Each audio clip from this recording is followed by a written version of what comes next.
ប្រសិនបើពីមុនបងប្អូនមិនចម្រៀងមកចេញបែបនេះ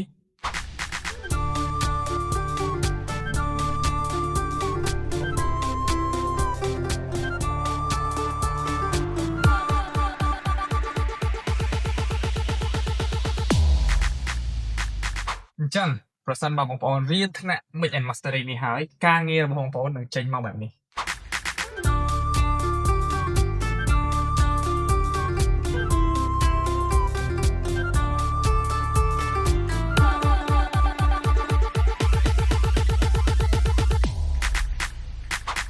ជំរាបសួរបងប្អូនទាំងអស់គ្នាថ្ងៃនេះខ្ញុំចង់មកណែនាំបងប្អូនទាំងអស់គ្នាអំពីថ្នាក់រៀនមួយទៀតដែលជាថ្នាក់ Full Mix and Mastering ថ្នាក់នេះគឺយើងផ្ដោតហើយនឹងស៊ីជម្រៅទៅលើដំណាក់កាលនីមួយៗនៃការ Mix ហើយជាមួយនឹងការ Mastering ត្រង់ចំណុចនេះខ្ញុំចង់ប្រាប់បងប្អូនទាំងអស់គ្នាដែរថាដំណាក់កាលនៃការ Mixing ហើយជាមួយនឹងការ Mastering វាពិតជាសំខាន់មែនទែននៅក្នុងចំណោមដំណាក់កាលទាំងអស់នៃការផលិតបទភ្លេងមានន័យថាបន្ទាប់ពីយើងរៀបរៀងឧបករណ៍តន្ត្រីរបស់យើងរួចរាល់ហើយដំណាក់កាល Mix and Mastering នេះហើយគឺជាដំណាក់កាលដែលធ្វើឲ្យបទចម្រៀងរបស់យើង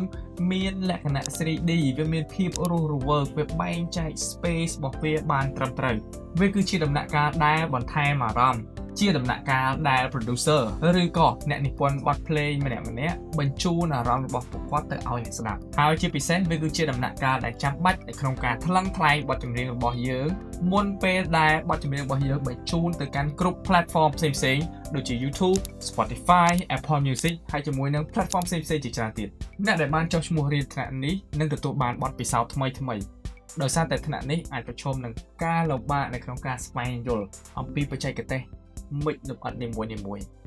ដូច្នេះហើយខ្ញុំបានរៀបរៀងថ្នាក់នេះជាពិសេសដែលមានឯកសារមេរៀនដែលបងប្អូនអាចយកមើលទៅងាយយល់ហើយជាមួយនឹងរូបភាពវីដេអូការអនុវត្តជាក់ស្ដែងនៅលើ project របស់យើងហើយវានឹងធ្វើឲ្យបងប្អូនងាយយល់ងាយចាំហើយនេះគឺជាបទពិសោធន៍ថ្មីៗដែលបងប្អូនអាចនឹងមកជួបនៅកន្លែងណាផ្សេងទៀតអញ្ចឹងយើងនឹងចូលមកដល់ថាតើបងប្អូននឹងទទួលបានអត្ថប្រយោជន៍អីគេខ្លះបន្ទាប់ពីចុះឈ្មោះរៀនថ្នាក់នេះហើយទី1បងប្អូននឹងទទួលបាន audio file សម្រាប់មេរៀននីមួយៗនៅក្នុងថ្នាក់រៀនរបស់យើងមានដូចជាសំឡេង kick, snare, guitar, piano អីជាដើមដែលខ្ញុំបានបង្ហាញនៅក្នុងមេរៀនបងប្អូននឹងទទួលបាន file audio ទាំងអស់នោះដូចគ្នាទី2បងប្អូននឹងទទួលបាន plugin free ពិសេសជាច្រើនពីខ្ញុំ plugin ខ្លះប្រហែលជាបងប្អូនមិនដែលធ្លាប់ឃើញផងក៏មិនដែរអញ្ចឹងហើយបងប្អូនអត់ចាំបាច់ទៅស្វែងរកដើម្បី download មកពីណា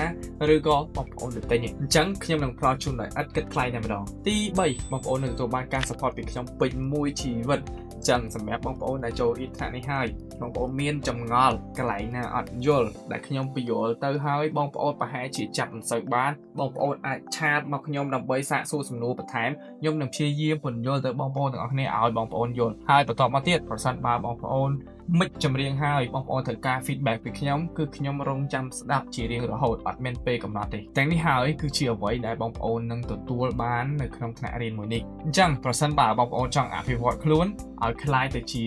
អ្នកមិចដែលមានជំនាញម្នាក់សូមកុំភ្លេចចុះឈ្មោះចូលរៀនជាមួយខ្ញុំអរគុណសូមជម្រាបលា